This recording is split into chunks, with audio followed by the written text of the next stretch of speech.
once again, this is Jake from Hike 734. I am just hanging out in the boiler room. I'm actually in their back room and where they have a little meeting area. So if you need a meeting, you should contact them and schedule. It's a pretty cool place. And anyways, I'm going to talk to you today about maps. And one of my followers, Doug Kelly, actually asked, how do you reconcile the 730 miles that the park has? So I'll talk a little bit about that and show you some of the really cool resources that I've put up there. So when I first decided to go ahead and do this, my problem was that I didn't know exactly how to reconcile all the miles. I talked with the folks at the Glacier National Park Fund and they told me there were 734 miles. And so I started looking in Eric Molvar's Hiking Glacier and Waterton Lakes National Parks, which is a really good book for, 80% of the hikes that you're gonna find in the park. They've got, good elevation profiles and distances between junctions and all that kind of stuff. But if you wanna hike all the trails in the park, the book kind of falls short of that. And so initially I was using this USGS topo map, which, I have used this a ton and I love this thing. It's really great. What I really like about it is it's one-sided, so you can, they don't have to worry about flipping the map over and all that kind of stuff.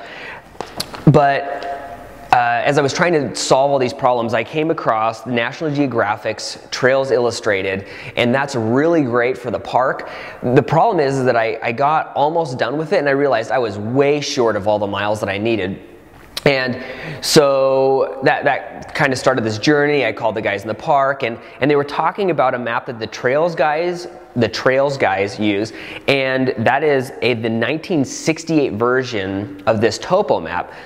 So what I found was that differs from the 1998, and apparently they do a survey every 30 years. So there was a survey in 1938, 1968, and 1998, and that's the data that they use on these. And the trails differ from each one. So I contacted USGS and had them, and they ended up scanning a map in for me, and I have that uploaded on my site, and a bunch of other things that I'll be posting, or that I will have posted as part of this blog.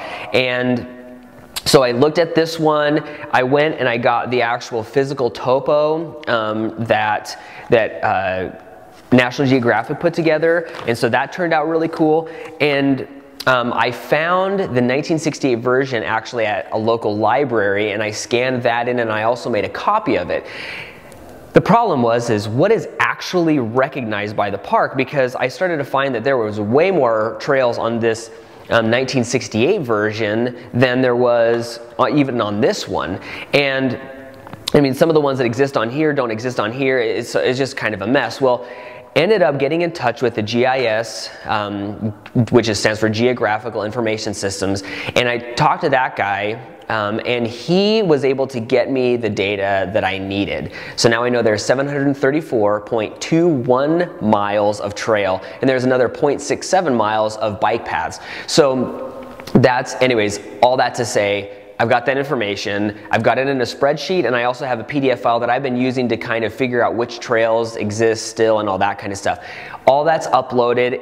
If you're watching this just on YouTube and not on my blog, go to hike734.com, and right underneath that I've got posted links of a bunch of really cool stuff. I have the 1966 USGS topo, which is from the 1938 survey, so that's got some really cool stuff, like the Blackfoot Glacier back then was all one big huge glacier, and then you can see in the 1968 map, which is this guy right here, which I'll have uploaded as well. There are two separate glaciers, Jackson and Blackfoot Glacier. So some really cool stuff from a historical perspective. You can see how the trails were here, then they were here, then they're back there again, or non-existent or whatever. So I'll have all that information. Something else I came across that was really cool is I was talking with Don Scharf at Rocky Mountain Outfitter, and he dug in his vault and found this really cool old typewriter. This is the Trails in Glacier National Park that was revised in 1968. So it's got the the trails right here, a description, and then distances, which is really sweet. And if you flip through to the last page, which you'll be able to, because it'll be on my blog, is 936.1 miles. So this is back in the glory days of the trails when there was a ton. A lot of them have since gone away because of flooding, because of avalanches, or just lack of funding, and they had to cut some of them. So yeah, really cool stuff. So if you're kind of a trail nerd like I am, I've just discovered a lot of really neat things. I'm considering coming out with a map myself, because there's a lot of stuff. There's things that I like about the National Geographic one. There's things that I like about this one. Neither of them have all the trails, so I want to come out with one that has all the trails and that kind of stuff. So that's in the works. If it's financially viable, then you'll see that, and I'll make that announcement later. But anyways, that's kind of what I'm working on.